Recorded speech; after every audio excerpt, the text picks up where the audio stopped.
자, 오늘은 기도응답의 근거라는 제목을 가지고 말씀을 묵상하도록 하겠습니다. 자, 이제 6장, 6장에서 성전을 이제 다 완공을 하게 됩니다. 성전을 이제 짓고, 그리고 이제 오늘은 솔로몬이 하나님 앞에 성전에 이제 다윗 그 장막 있지 않습니까? 다윗 장막에 다윗이 여호와의 궤를 언약궤를 언약궤만 따로 딱 해가지고 하나님을 사모하는 마음으로 그렇게 있었는데, 이제 성전이 지어졌기 때문에 성막에 있었던 이 번제하는 그곳과 이제 나머지가 다 합쳐져야 됩니다.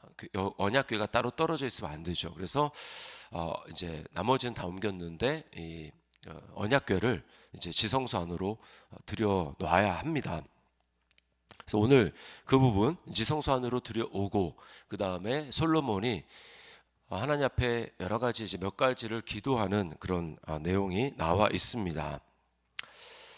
자, 언제 이제 오늘 이제 말씀에 보니까 언제 그 일이 있었냐 보면 2절에 보니까 이제 에다니몰 곧 일곱째 달 절기에 솔로몬 왕에게 모였다, 이렇게 이야기를 하는데, 일곱째 달에 있었던 절기 중에 오늘 이제 보니까 말씀을 쭉 보면 2주 1주뿐만 아니라 2주 이렇게 지켰다라고 하는 것을 보아서 우리가 그것이 바로 초막절이라고 하는 것을 알 수 있습니다. 초막절, 광야에서 이스라엘 백성들이 초막을 치고 그렇게 살았던 그 삶을 기념하고, 또 하나님께서 가나안 땅에 들어온 다음에는 가나안 땅에 들어와서 이제 농사진 것들을 이제 이렇게 모아서 창고에 드리는, 그러면서 하나님 앞에 감사하는 절기가 초막절이잖아요.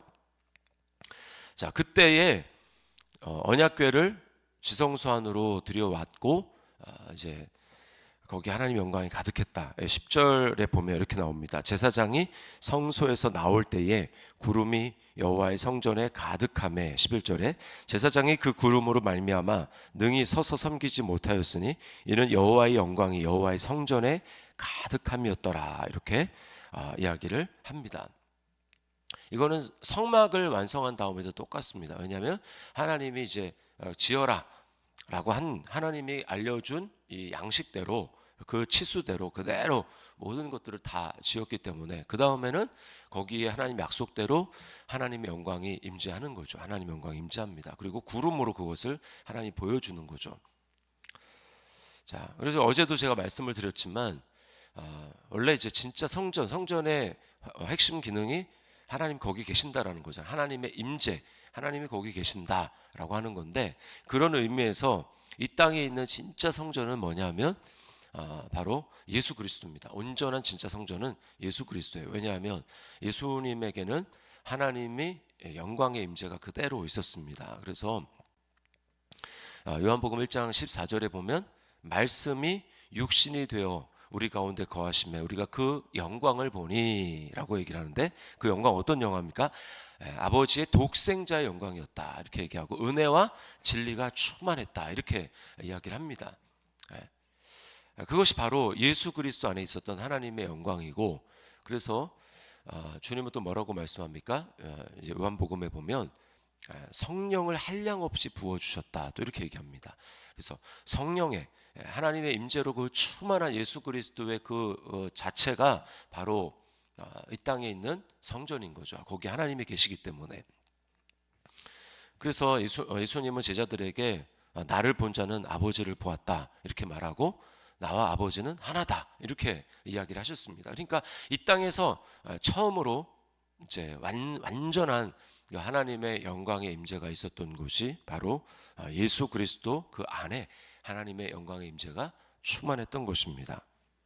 그래서 예수님이 이 땅에 오셨을 때 뭐라고 합니까? 하나님의 나라가 가까이 왔다. 그러니 회개하고 복음을 믿어라, 이렇게 얘기를 하시죠.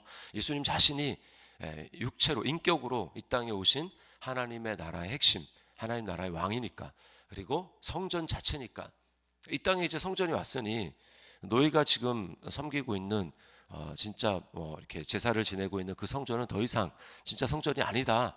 그러니 너희가 회개하고 나를 믿어야 된다, 내게로 와야 된다라고 주님이 말씀하는 거죠. 그래서 주님이 예수님 안에 있는 놀라운 이제 그 성전됨이 뭐냐면 바로 예수님이 야곱에게 하나님의 집이라고 얘기했던, 야곱이 꿈을 꾸었던 그 베델 있지 않습니까? 하나님의 집.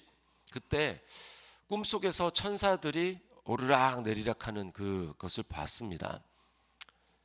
사다리가 하늘로부터 땅에 내려오고 천사들이 거기서 오르락 내리락 했다. 그건 뭐냐 하면 이제 땅과 하늘이 하나로 연결됐다라는 겁니다. 하늘이 열렸다라는 거예요. 하늘에 문이 생겼다라는 겁니다. 그런데 그것이 예수님 안에 성취된 거예요. 예수님이 나다나엘에게 뭐라고 말씀하시냐면, 내가 너를 무화과 나무 밑에서 보았다 함으로 나를 믿느냐? 이거보다 더 큰 일을 보리라 라고 하면서 뭐라고 말씀하냐면, 인자 위로 하나님의 사자들, 하나님의 천사들이 오르락 내리락 하는 것을 네가 볼 것이다. 그럼 뭘 얘기합니까? 이제 예수 그리스도 안에서 하나님과 이 땅이 연결됐다라는 거예요. 땅과 하늘이 연결됐다라는 겁니다. 그리고 내 안에 있으면 하늘로 바로 직행이다. 하늘로 열려졌다. 더 이상 하늘은 닫혀 있지 않고 내 안에 있으면, 나를 믿으면 아버지께로 바로 나아갈 수 있고, 하늘이 어디서든지 너가 기도할 때 그 위에는 열린 하늘이 돼서 하나님이 응답하신다. 이것을 예수님이 말씀하는 것이죠. 그래서 성전에서 이제 솔로몬이 손을 들고 하나님 앞에 여러 가지로 기도하거든요. 29절 말씀을 보면 이렇게, 우리가 읽었지만 29절에 이렇게 이야기합니다. 솔로몬이 주께서 전에 말씀하시기를 내 이름이 거기 있으리라 하신 곳 이 성전을 향하여 주의 눈이 주야로 보시오며 주의 종이 이곳을 향하여 비는 기도를 들으시옵소서. 하나님이 내 이름을 거기 두겠다라고 하신 곳이 성전이었는데, 예루살렘 성전인데, 그래서 다니엘은 어떻게 하냐면 하나님의 이름을 거기 두겠다고 했기 때문에 다니엘은 있는 곳, 잡혀간 그 바벨론에서 있는 곳 성전을 향해서 그가 손을 들고 하루에 3번씩 기도했다고 되어 있잖아요. 그걸 기억한 겁니다. 여기 지금 솔로몬이 거기 여호와 이름이 있기 때문에 여호와 이름에 두겠다고 약속하셨으니 여호와 이름이 있는 곳을 향하여 손을 들고 기도하면 하나님이 응답해 주십시오라고 이제 기도를 하거든요. 자, 그런데 우리는 그 하나님의 이름, 하나님의 임재의 약속이 있는 그곳이 바로 예수 그리스도라고 아까 말씀을 드렸죠. 그래서 우리가 기도할 때 예수님의 이름으로 기도하면 응답이 되는 것입니다. 예수님을 진짜 믿고 예수 그리스도 안에서 내가 예수님과 연합이 됐다, 내가 예수 그리스도 안에 있다라고 하는 그 믿음을 가지고 우리가 기도하게 될 때 하나님께서 그 기도를 들으시는 거죠. 그래서 제가 주일날도 말씀을 드렸지만 고린도후서 1장 20절 그 말씀이, 하나님의 약속은 얼마든지 그리스도 안에서 예가 된다, 예스가 된다. 예수님 안에서 그 하나님의 모든 약속이 다 응답이 되는 거죠. 구약뿐만 아니라 신약에서 하신 모든 말씀은 다 예수님 안에서 응답이 됩니다. 그래서 요한복음 16장 23절 24절에 예수님이 이렇게 말씀합니다. 내가 진실로 진실로 너희에게 이르노니 너희가 무엇이든지 아버지께 구하는 것을 내 이름으로 주시리라. 지금까지는 너희가 내 이름으로 아무것도 구하지 아니하였으나 구하라. 그리하면 받으리니 너희 기쁨이 충만하리라. 이렇게 주님 말씀하셨어요. 아버지께서 너에게 주시는 그 모든 것을 내 이름으로 주신다. 왜? 예수님이 성전이니까 그렇습니다. 성전 안에 있을 때 응답을 받는 거죠. 그리고 또 하나는 뭐냐? 성전 안에서 우리가 성전됨으로써 살아야 되는데요. 그것은 바로 말씀에 순종하는 것입니다. 이게 오늘 제가 읽지는 않았지만 61절 말씀에 기도가 다 끝난 다음에 이스라엘 백성들을 향해서 솔로몬이 축복을 하는데 61절에 이렇게 이야기합니다. 그런즉 너희의 마음을 우리 하나님 여호와께 온전히 바쳐 완전하게 하여 오늘과 같이 그의 법도를 행하며 그의 계명을 지킬지어다. 약속이 있지만 하나님의 말씀과 상관없이 내 생각대로 살고 그렇게 말씀을 어기고 그렇게 되면 응답이 있을 수가 없다라는 겁니다. 그래서 우리에게 적용해 봤을 때 우리는 이제 예수님을 믿음으로 예수 그리스도 안에 있죠. 날마다 우리가 그 믿음을 가지고 예수 그리스도 믿음으로 사는데, 거기에 우리가 꼭 기억해야 될 사실이, 우리가 주님의 말씀을 우리가 순종해야 됩니다.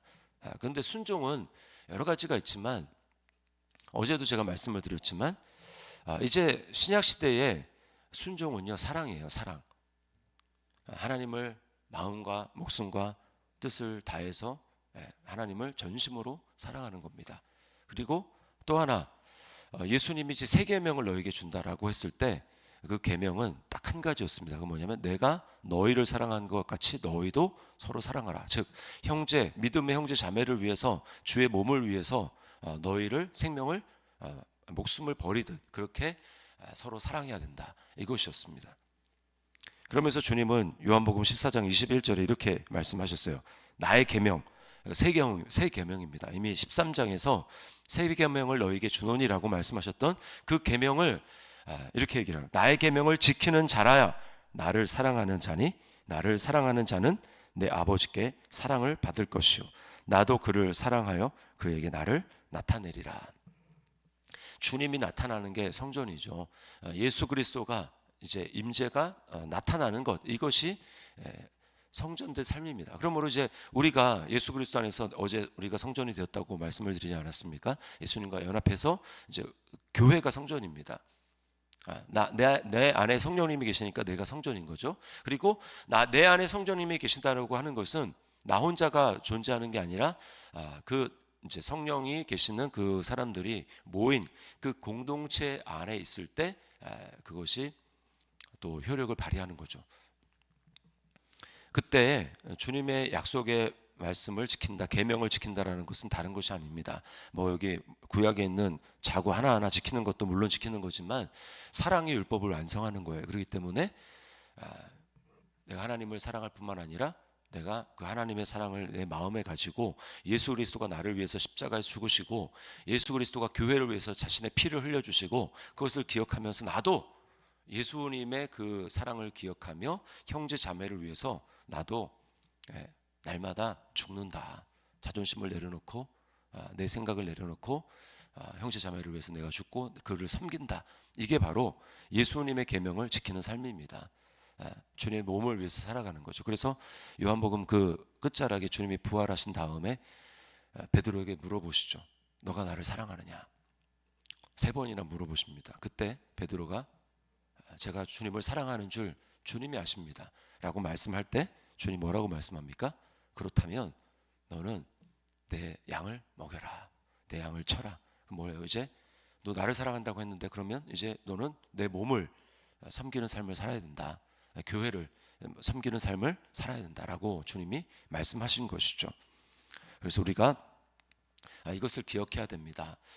예수 그리스도 안에서 우리가 응답이 약속되어 있고 하나님의 모든 말씀이 응하는데, 그것은 내가 예수님을 사랑하고 또 그 사랑하는 마음을 가지고 믿음의 형제 자매들을 위해서 내 자존심을 내려놓고 또 용서와 용납 가운데 섬기며 나아갈 때, 그때 진정한 하나님의 영광이, 아버지의 영광이, 또 예수 그리스도가 나타나시는 그 은혜를 경험할 수 있다라고 하는 것입니다. 오늘 이 말씀을 기억하면서 우리를 성전 삼으신 그 주님 앞에, 또 진정한 성전 되시는 예수 그리스도를 기억하면서 오늘도 그리스도 안에 있는 그 믿음을 가지고 오늘 한 주를 살아가며 예수님을 사랑할 뿐만 아니라 또 주의 몸을 사랑하며 섬기며 나아가는, 그래서 예수님이 나를 통해 나타나시는 어느 곳에 있든지 그런 삶으로 나아가는 우리 저와 여러분의 삶이 될 수 있기를 주님의 이름으로 축원합니다.